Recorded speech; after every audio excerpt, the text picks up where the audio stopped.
Hello. Today I'm going to be explaining how this mousetrap car relates to Newton's three laws, how I built it, my first few tests.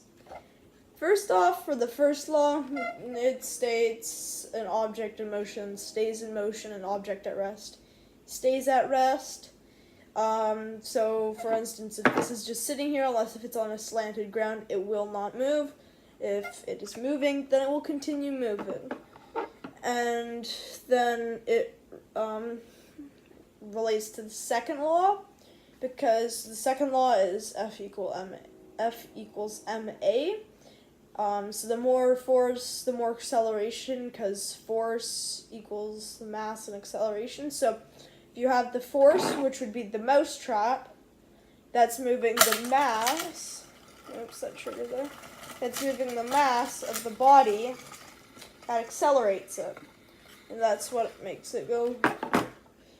And the third law says that for every action, there's an equal and opposite reaction. Like you just saw there when I moved my mousetrap car, this arm here, attached to the mousetrap, when I activated it, it went like this, pulling a string of fishing wire that I have on this end, that I just had reeled up along my rear axle. So this movement of this arm made the axle spin. So for every action, there's an equal and or opposite reaction, which would be the axle on the wheels. Okay, now on to how I built it. First off, I started by going to my supply store, buying a whole bunch of wood glue, a mousetrap, balsa wood, and some sort of wood skewers, some zip ties, and fishing wire, of course. I also needed a hot glue and hot glue gun, but I already had that at home, so I did not need to go get that. I also had zip ties at home. So what I did first off was creating these two main beams here and here to house the structure. So I made that, and I attached the mousetrap with wood glue to this platform of balsa wood. Then once I had that all together, I put this platform against these two things of balsa wood. And then once that was done, I added the stuff on the underside, and I modified my mousetrap, because usually there would be another bronze peg right there. Instead, I just used some wire and twisted around the bottom. I put the wheels on. I made wheels out of CDs to reduce friction, because the thinner the wheel, the less friction it has against it. And I also put graphite in between the wheels and the hole, because graphite reduces friction, thus making it go farther. Also, when you set it up, I made a little loop at the end of the fishing wire, if I can even turn this out. Right there, it's a bit blurry on that. Right there. Not sure if you can see it or not. Yeah, but there's a little loop there that I would put against this zip tie and reel it up. I can also make it go forwards a certain distance and come back again, because if you reel it one way and then you reel it the other way. So now you saw how I did it, and now you saw how I made it, or I told you how I made it. Now, talking about the first two tests that I did at home, or the first three. So first off, I would test it down my hallway, which wasn't very far, about 8 meters. And it successfully narrated that. It even went a bit off-road, went over my two carpets that I have, and my tile entryway. Then for my second test, after modifying the wheels a bit better, adding graphite, and making my improved mousetrap using the bronze wire on it, it was on a slight downhill, so like that, I guess. It's a little bit downhill, if you look at my hand, it's like that.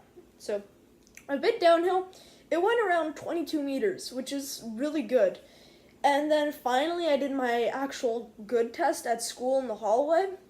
It went 18 to 16 meters roughly, and then it ended up running into something, so if there's nothing in the way, it had a wider space like in my parking garage, it would have gone a lot further. So our final tests are tomorrow. I'm hoping that this will go the same length as it did the other time that I tested at school. And yeah, so that's how it works. I have the fishing wire and stuff. So what I did in between each test is I tweaked little things. For instance, now when I reel it up, I actually have the zip tie there. And when I first tried it, I used thinner CDs. Now, those ended up going a bit crooked, so I ended up not using them. I used the standard Vector mousetrap. They're like 99 cents for 2 at Canadian Tire. And each time I did something different, because first test I didn't have these little zip ties keeping the axles from moving side to side too much. And then the next test I didn't have the improved mousetrap. In the next test I didn't have the little loop in the fishing wire. And then I also added some more glue to the wheels, straighten them out. I tried I tried to drill a hole in here, but it ended up snapping, so I had to make a whole new axle. I also put supports on the inside just in case of the force of the mousetrap, which I was anticipating to be a bit stronger, would do anything. So at the end, after scraping some wood glue off the sides, making it more aerodynamic, cutting some of that glue off the sides and the insides, I thought it was ready for testing at school. So now tomorrow for final testing, I'm going to see how far this can roll. And in your hand, it looks like it can roll pretty far. So I'm going to show you right now how to set it up. First, you grab your string. You're going to have one hand closer to the hole. Hold that straight, and then you're going to loop it around your zip tie on the back. And then you're going to want to put it on one side and stay on that one side, and you're just going to have it pull your wheels backwards because it's going to move forwards. Now, I'm not sure what the mechanical advantage of it is, but I know that in some videos, especially from the person that actually invented it, they're always talking about mechanical advantages. And this mousetrap cars are typically used in high school physics, but I'm going to use it for Newton's 3 laws. So once I've reeled it up a bit tighter, just let me finish this up, it's kind of hard. So here, I'm going to just put it like this, then you can see what I'm doing. So I just am holding it straight and reeling it up. And I have that one little loop around the zip tie right there.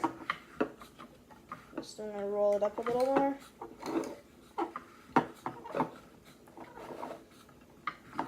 Okay. So now that it is straight, and I just need to hold the wheels, now I'm going to be making this arm move all the way back. And I'm just going to spin it like this, and spin it, spin it.